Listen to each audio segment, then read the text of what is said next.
चलिए अब बात करते हैं कि क्या इर्रेशनल नंबर को हम नंबर लाइन पर रिप्रेजेंट कर पाएंगे कि नहीं। ठीक है, देखो कैसे समझते हैं इसको। देखो अभी मैंने आपको बोला कि हमारे पास कौन सा नंबर होता है, केवल एक नंबर होता है, वो होता है रियल नंबर। एक होता है फिक्स्ड नंबर, दूसरा होता है अनफिक्स्ड नंबर। अनफिक्स्ड में कौन से नंबर आते हैं, इर्रेशनल नंबर। क्या आता है, इर्रेशनल नंबर। इट मींस ये क्लियर हो रहा है कि अनफिक्स्ड नंबर रियल नंबर में है, और रियल नंबर अगर कभी होता है तो क्या सारे रियल नंबर्स को हम लोग नंबर लाइन पर रिप्रेजेंट कर सकते हैं, कर सकते हैं। जैसे अगर मैं कहूं कि x is equal to 3 represent करो, तो क्या करोगे, इस नंबर लाइन को बनाएंगे, फिर यहां पर एक जीरो कर देंगे, 1 2 3 4 5 ऐसे कुछ कर देंगे, तो x इज इक्वल टू कितना हो गया, ये 3 हो गया। क्लियर होगी बात। अगर आपसे कह दे नहीं m is equal to 4 represent करो, तो इसी नंबर लाइन को हम m सपोज कर लेंगे, तो m इज इक्वल टू कितना हो जाएगा, यहां से यहां तक कितना हो जाएगा, m इज इक्वल टू 4 हो जाएगा। तो क्या हम अभी तक जितने भी नंबर थे उन सारे को तो हम नंबर लाइन पर रिप्रेजेंट किए हैं, लेकिन अब क्या आ गया, अनफिक्स्ड नंबर। क्या इसको भी रिप्रेजेंट कर पाएंगे इसमें, बोलो कर पाएंगे, क्योंकि देखो अनफिक्स्ड किसका पार्ट है, रियल नंबर का, और रियल नंबर नंबर लाइन पे तो रिप्रेजेंट होता ही होता है ना। तो इसका जो रिप्रेजेंट करने का तरीका है उसको समझते हैं, किसने दिया था, एक साइंटिस्ट थे जर्मन, उनका नाम था कंटर। ठीक है, उन्होंने इस अनफिक्स्ड नंबर को कैसे हम रियल नंबर लाइन पर रिप्रेजेंट करते हैं इसके बारे में उन्होंने बताया था। ठीक है, दूसरी चीज इन्होंने एक छोटी सी बात ये कही थी कि जब भी कोई नंबर लाइन रिप्रेजेंट करोगे इर्रेशनल नंबर पे, तो एक स्क्वायरिंग बॉक्स की तरह रिप्रेजेंट करोगे। छोटी सी बात समझो, क्यों स्क्वायरिंग बॉक्स की तरह रिप्रेजेंट करो। कैसे स्क्वायरिंग बॉक्स कितना होगा, अगर ये 1 है, ये 1 है, ये 1 है, ये 1 है, मतलब हर डायमेंशन कितना होना चाहिए, 1 1 1 यूनिट का डायमेंशन होना चाहिए। ठीक है, ये बात ध्यान रखना। अब देखो अगर मैं थ्योरी बताऊंगा कि कैसे इन्होंने बनाया तो उस चीज को नहीं समझ पाओगे, तो एक एग्जाम्पल क्वेश्चन लेकर समझते हैं कि कैसे हम लोग किसी भी इर्रेशनल नंबर को रिप्रेजेंट करेंगे, किस पर, नंबर लाइन पर। तो बात करते हैं अंडर रूट 2 की, किसकी बात करते हैं, अंडर रूट 2 को रिप्रेजेंट करते हैं नंबर लाइन। कैसे करते हैं, देखो सबसे पहला काम ये करोगे, एक चीज ध्यान रखना, इसमें एक तरफ आपका ग्राफ भी बनेगा, साथ में आपका कंस्ट्रक्शन भी चलेगा। ध्यान रखना इस बात को, कंस्ट्रक्शन आपको जरूर लिखना है, यानी एक तरफ होगा कंस्ट्रक्शन। ठीक है, तो कंस्ट्रक्शन में अगर देखा जाए तो क्या करना पड़ेगा हमें, सबसे पहला काम यह करना होगा कि हमें एक नंबर लाइन बनाना होगा। क्या बनाना होगा, नंबर लाइन बनाना होगा। इस नंबर लाइन का नाम क्या दे देते हैं, आप कुछ भी दे दो, मैं फिलहाल इसका दे देता हूं एक्स डैश, इसको ओ दे देता हूं, और इसको मैं एक्स दे देता हूं। ठीक है, तो मैंने बोला ये दे दिया। अब मैंने क्या किया, यहां अब लिखेंगे कंस्ट्रक्शन में, ड्रा आ हॉरिजॉन्टल लाइन। कौन सी हॉरिजॉन्टल लाइन है, एक्स डैश ओ और एक्स एक्स। ठीक है, अब ये किस एक्सिस पर है, एक्स एक्सिस पे है कि वाई एक्सिस पर है कि किस एक्सिस है, आप कोई भी एक्सिस दे दो। ठीक है, draw horizontal line X dash O X on X axis. ठीक है, ये क्लियर हो गई। देखिए इस क्वेश्चन को जैसे मैं कर रहा हूं उसी तरह से स्टेप बाय स्टेप करने की कोशिश करना, तो कहीं कोई दिक्कत नहीं आएगी, आराम से बन जाएगा। ठीक है, दूसरी चीज क्या करेंगे हम लोग, यहां पर ये जो ओ है, ओ क्या कहलाएगा हमारा इन फ्यूचर, ओरिजिन कहलाएगा। क्या कहलाएगा, ओरिजिन, ये ओरिजिन है। साथ में अब तुम्हें पता होगा कि जब भी कभी नंबर लाइन पे रिप्रेजेंट क्या होता है, नंबर, यहां तो ओ लिखा है, इट मीन ऐसे क्या रिप्रेजेंट करेंगे, इसे हम जीरो लिखेंगे। ये हमारा ओ है, लेकिन इस पॉइंट ओ को, यानी taking O as a centre to represent zero. Clear हो रही है बात, जो हमारा ओरिजिन है उसको क्या रिप्रेजेंट कर लिए, जीरो रिप्रेजेंट कर लिए। अब देखो दूसरी चीज हमें क्या करनी होगी, एक यहां पर ये जो √2 है, इस √2 को नंबर लाइन पर रिप्रेजेंट करने के लिए क्या करना होगा। मैंने कहा था ना कि √2 इर्रेशनल में वो दिया किसने था, पाइथागोरस साहब ने दिया था। तो इसका मतलब ये हुआ कि उनकी इस जो पाइथागोरस साहब ने दिया था फार्मूला, उससे हम दूर नहीं भाग सकते। कौन सा फार्मूला था उनका फार्मूला था कि अगर कोई राइट एंगल ट्रायंगल है, ये हाइपोटेनस है, ये 90 डिग्री है, और ये बेस है, और ये परपेंडिकुलर है, तो क्या होता है, हाइपोटेनस का स्क्वायर इसका स्क्वायर इन दो रेस्ट का स्क्वायर का क्या होगा, सम होगा। यही तो होगा। ठीक है, तो अब हमें क्या करना होगा, इसी फार्मूले का भी यूज करना होगा। इसके लिए देखो क्या करना पड़ेगा, देखो हमें √2 बनाना है। क्या बनाना है, √2। अगर हम यहां पर, मैंने क्या बोला था, स्क्वायर बनाना रहता था। स्क्वायर का अगर दो भाग में डिवाइड करो, दो पार्ट में, तो एक तरफ ऐसे टूटेगा कि नहीं टूटेगा, ऐसे टूटेगा। अगर मैं इसको हटा दूं अभी, तो क्या बन गया, राइट एंगल ट्रायंगल बन गया। अगर मैंने क्या कहा था कि उस स्क्वायर रूट को आप हमेशा 1 1 1 1 का ही डायमेंशन लेंगे ना।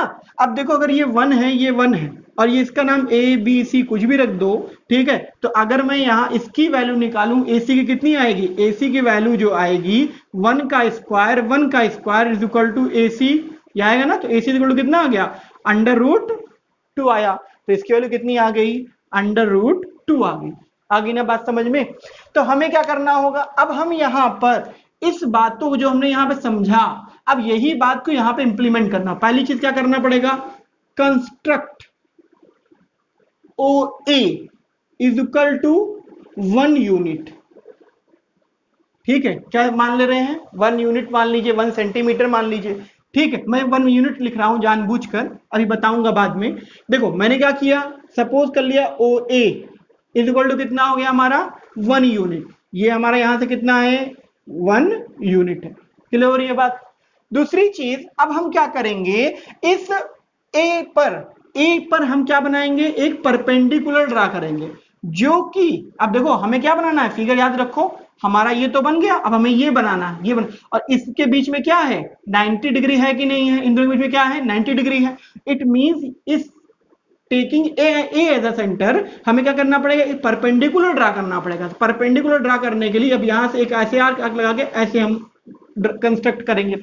आप लोग अपने आपके घर में अगर कोई बड़ा भाई होगा तो उनसे पूछ लेना कि कैसे हम किसी एंगल पर या किसी भी लाइन पर 90 डिग्री कैसे ड्रा करते हैं, वो आपको बता देंगे। ठीक है, यहां से मैं कंपास और प्रोजेक्टर के हेल्प से बता नहीं पाऊंगा, बस इतनी बताऊंगा कि हाँ ए पर हमें क्या करना है, एक 90 डिग्री ड्रा करना है। तो हमने क्या कर दिया, ए पर 90 डिग्री ड्रा कर दिया। ड्रा करने के बाद ये देखो, अब यहां से यहां तक इसका डायमेंशन कितना है, 1 है ना। तो हमें ऐसा करना है कि जैसे OA is equal to 1 unit है, उसी तरह यहां पर एक नया नाम आ जाएगा B, और उसकी भी लेंथ कितनी होनी चाहिए, 1 यूनिट ही होनी चाहिए। ठीक है ना। तो मैंने क्या किया, construct OA is equal to 1 unit, फिर क्या लिखा, draw BA perpendicular to OA। मैंने बहुत सी बड़ी बात को बहुत शॉर्ट में कह दिया, वरना अगर आप कंस्ट्रक्शन करके लिखोगे, taking A as a centre, construct an arc, फिर draw an arc this this this, फिर यहां पे क्या करेंगे, ज्वाइन दिस, मतलब एक रेस कंस्ट्रक्ट करेंगे, फिर हम taking A B as a 1 centimetre, construct another arc, ऐसे हम लिखेंगे। तो वो सब लिखने की जरूरत नहीं है, सीधे लिखो कि हमने BA एक परपेंडिकुलर ड्रा किया, एक BA परपेंडिकुलर ड्रा किया किस पे, OA पे। इट मींस ये क्या हो गया, 90 डिग्री हो गया। मैंने यहां से हटा देता हूं, लेकिन ध्यान रखना आप जनरली दिखा जरूर देना, ये चीज हम ऐसे ही बना रहे हैं 90 डिग्री। अब देखो जब ये ड्रा किया, साथ में BA की वैल्यू कितनी है, वो भी हमारी क्या होगी, 1 यूनिट होगी कि नहीं होगी। इसी तरह से जब ये 1 हो जाएगा, तो अगर हम यहां से OB को ज्वाइन करें, यानी ज्वाइन OB, ये काम हमने एक लाइन में इतने से कर दिया। अब हमें क्या करना होगा, अब ये देखो एक ट्रायंगल बन रहा है। फोर्थ स्टेप में क्या लेंगे, इन ट्रायंगल OAB। अब जो पाइथागोरस कह रहा था, क्या कह रहे थे वो, कि इसका स्क्वायर इन दोनों साइड के स्क्वायर का सम। ठीक है, तो करते हैं, OB का होल स्क्वायर जो होगा, AB का होल स्क्वायर प्लस ओ ए का होल स्क्वायर। अब ज्वाइन करो, ओ बी की वैल्यू हमें पता नहीं है, लेकिन ए बी की वैल्यू पता है। ए बी की वैल्यू कितनी है 1, और ओ ए की वैल्यू कितनी है 1, ठीक है ना। तो ओ बी का whole square is equal to कितना जाएगा 2। अब ओ बी की वैल्यू कितनी आ जाएगी, ये रूट 2 उस पर जाएगा तो रूट लग जाएगा अंडर रूट 2, क्या अंडर रूट 2 यूनिट, ठीक है। अब एक चीज और समझो ध्यान से कि ये कितना आया अंडर रूट 2। अब जनरली बच्चे सोचते हैं यहीं पे करके छोड़ देते हैं काम, और क्या सोचते हैं आंसर आ गया, लेकिन नहीं, आंसर नहीं आया आपका। और यहां पे इतना करने को अगर छोड़ दोगे तो नंबर 1 भी नहीं मिलेगा, ये भी याद रखिएगा। करिए तो पूरा करिए, वरना आधा मत करिए, ठीक है। दूसरी चीज, अब देखो ध्यान से, ओबी हमारा कितना है अंडर रूट 2। आपको पता जी अंडर रूट 2 ही तो रिप्रेजेंट करना था हमारा, तो रिप्रेजेंट हो गया। नहीं बच्चा, अंडर रूट 2 किस पर रिप्रेजेंट करना था, नंबर लाइन पे ना। अगर देखो तो नंबर लाइन तुम्हारी क्या है, एक्स डैश ओ और एक्स, ये है ना। और अंडर रूट 2 कहां है, हवा में है। कहां पर है, हवा में है। तो भाई अंडर रूट तो इस पर आया ही नहीं, तो हमें क्या करना होगा, हमें क्या करना होगा, अब O B as a centre, O B देखो, ओ को सेंटर ले लो और ओ बी क्या ले लो, रेडियस ले लो। यानी step 5, taking O as a centre, O B is radius, draw an arc.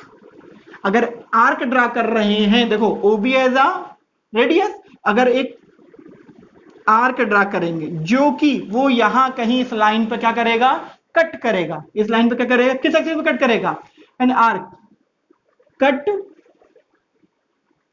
On number line at point, किस पॉइंट पे कट कर रहा है, इसका नाम दे दो पी। पी क्लियर हो रही है बात, किस पे कट किया, पी पॉइंट पे कट किया। दूसरी चीज देखो, अब जो हमारा ओ से पी तक की लेंथ होगी वो क्या है, वो नंबर लाइन पे आया कि नहीं आया, तो यही हम बोलेंगे कि OP and O B is equal to under root 2। OP और अंडर रूट, ओपी और ओबी इज इक्वल टू कितना हो गया, अंडर रूट 2 हो गया। और यही हमारा रिप्रेजेंट कर रहा है नंबर लाइन पर, यानी P इज द पॉइंट। हमारा क्या है, P हमारा एक ऐसा पॉइंट है जो अंडर रूट 2 को रिप्रेजेंट कर रहा है नंबर लाइन पर।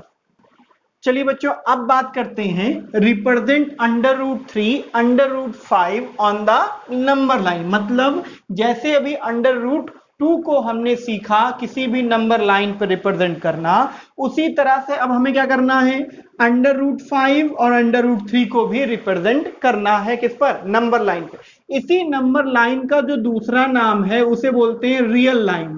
क्या बोलते हैं, रियल लाइन भी बोलते हैं। तो भाई देखते हैं कैसे करेंगे। देखो, एक तरफ क्या करेंगे, कंस्ट्रक्शन करेंगे। क्या करेंगे, कंस्ट्रक्शन। अब देखो, पहला काम क्या, ड्रा ए हॉरिजेंटल लाइन। क्या ड्रा करेंगे, हॉरिजेंटल, इसका नाम एक्स डैश, इसका नाम ओ और इसका नाम एक्स, ये दे दिया।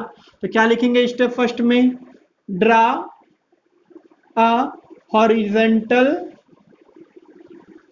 लाइन एक्स डैश ओ और X taken as a X axis. क्या मैं सपोज कर लेते हैं उसे, एक्स एक्सिस सपोज कर लेते हैं। फिर क्या सपोज किए, दूसरा स्टेप क्या था हमारे पास, दूसरा स्टेप था कि जो हमारा ओ ओरिजिन था उसको क्या रिप्रेजेंट कर रहे थे, हम 0 रिप्रेजेंट कर रहे थे। Taking O as a origin to represent 0। Third point क्या करेंगे, अब हम लोग किसको रिप्रेजेंट कर रहे हैं, हम लोग अंडर रूट 3 को रिप्रेजेंट कर रहे हैं। कैसे करेंगे, सबसे पहला काम याद रखना, कभी भी आप लोग अपने मन से इसको 2 मत सपोज करना या 3 मत सपोज करना। ध्यान रखना, आपको हमेशा क्या करना होगा, ये हमेशा डायमेंशन क्या होगा, 1 1 का ही लेकर हम लोग चलेंगे। ठीक है, इस बात को दिमाग में बैठा लिए, क्योंकि एनसीईआरटी जो बुक है वो हमेशा 1-1 का ही बॉक्स बना रही है, तो उसी से हम लोग करेंगे। ठीक है, अब करते कैसे हैं, देखो अब हमारे पास हमें क्या करना होगा, पहले construct OA is equal to 1 centimetre करना पड़ता है ना, यानी OA सपोज कर लेते हैं ये हमारा OA होगा 1 सेंटीमीटर, क्लियर हो जाएगी इतनी सी बात, 1 सेंटीमीटर। फिर क्या करेंगे हम लोग, इस A पर परपेंडिकुलर ड्रा करेंगे, यानी ड्रा, इसका नाम क्या होगा, BA perpendicular to BA perpendicular to OA and BA is equal to 1 unit, क्या होगा 1 यूनिट। ठीक है, अब देखो यहां जब ड्रा करेंगे तो इसका नाम हो जाएगा B। ठीक है, और जब B हो जाएगा 90 डिग्री बन जाएगा, ये हो गया 1 यूनिट और ये हो गया हमारा 1 यूनिट। ठीक है, 1 यूनिट यहां लिखेंगे नहीं, बस ये मान लीजिए 1 यूनिट है हमारा। ठीक है, दूसरी अब क्या करेंगे, अब हम क्या करेंगे, ज्वाइन करेंगे, ज्वाइन OB। अब इसको अगर हम ज्वाइन कर रहे हैं यहां से यहां तक, तो ये हमारा कितना आएगा, सॉल्व करते हैं, कितना आएगा, पहले सॉल्व कर लेते हैं स्टेप 4 में। इन ट्रायंगल OAB, OAB क्या कहता है, पाइथागोरस लगाओ, OB का whole square is equal to OA का होल स्क्वायर प्लस BA का होल स्क्वायर। तो अब देखा जाए तो OB की वैल्यू हमें पता नहीं, यही हमें निकालनी है। OA की वैल्यू कितनी आई 1 और इसकी भी वैल्यू 1, तो OB की वैल्यू कितनी आ गई √2। डायरेक्टली मैं यहां लिख दे रहा हूं √2, लेकिन हम रिप्रेजेंट क्या कर रहे हैं √3, और आया क्या हमारे पास √2। तो क्या हमारा ये, अब यहां से इसको जब गिराएंगे तो क्या हमारा हमें √2 रिप्रेजेंट करना है, नहीं करना है, हमें क्या रिप्रेजेंट करना है √3 रिप्रेजेंट। तो अब हम क्या करें, यहां पे तो कहानी आके रुक गई, तो कुछ नहीं, फिर से आपको स्टेप 5 में अब आपको क्या करना होगा, सेम काम कि अगर ये √2 है तो इस B पर एक परपेंडिकुलर ड्रा करो ऐसे, इसका नाम दे दो C, इसका नाम दे दिए C। तो अब इसका डायमेंशन कितना होगा 1 ही होगा भाई, इसका डायमेंशन अपने मन से जितने भी हम स्क्वायर डायमेंशन लेंगे वो 1 ही लेंगे। अब इसकी वैल्यू कितनी आई √2 आई, वो तो बात की बात है। तो इसका मैंने क्या ले लिया, BC is equal to 1 centimetre. कैसे लिखेंगे, फिर लिखेंगे taking B as a centre, BC perpendicular to OB। ठीक है, BC क्या होगा परपेंडिकुलर टू OB। अब BC की वैल्यू कितनी है, and BC is equal to 1 unit.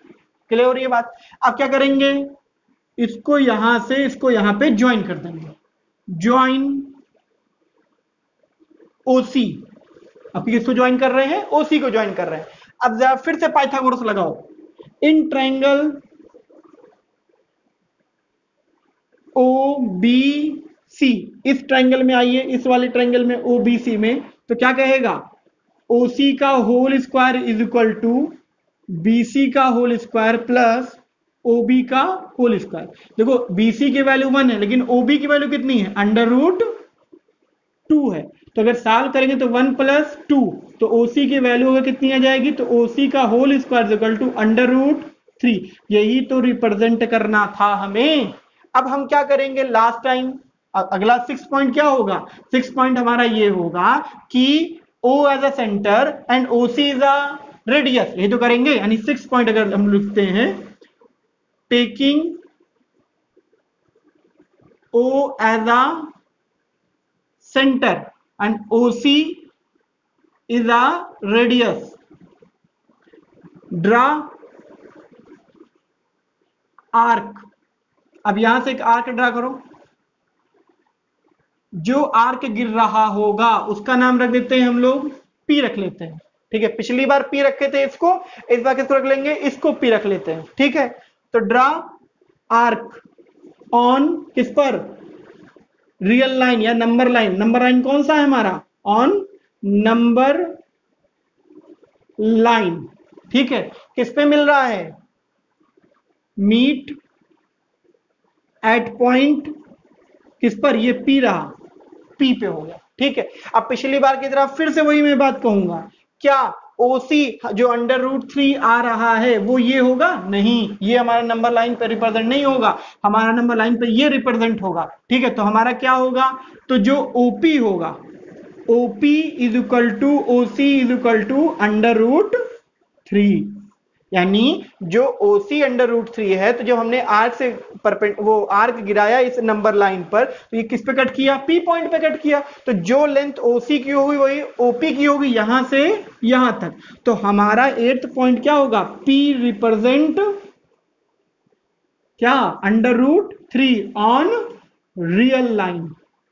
ठीक है, तो इस तरह से हम लोग किस क्वेश्चन को करेंगे? अंडर रूट 3 को करेंगे। इसी तरह से जब अंडर रूट 5 करोगे तो अब आपको एक बार और यहां से बढ़ाना पड़ेगा। ठीक है, फिर यहां से ज्वाइन कर, तो यहां से जो आर्क इस पर गिरेगा वो अंडर रूट 5 का रिप्रेजेंट होगा।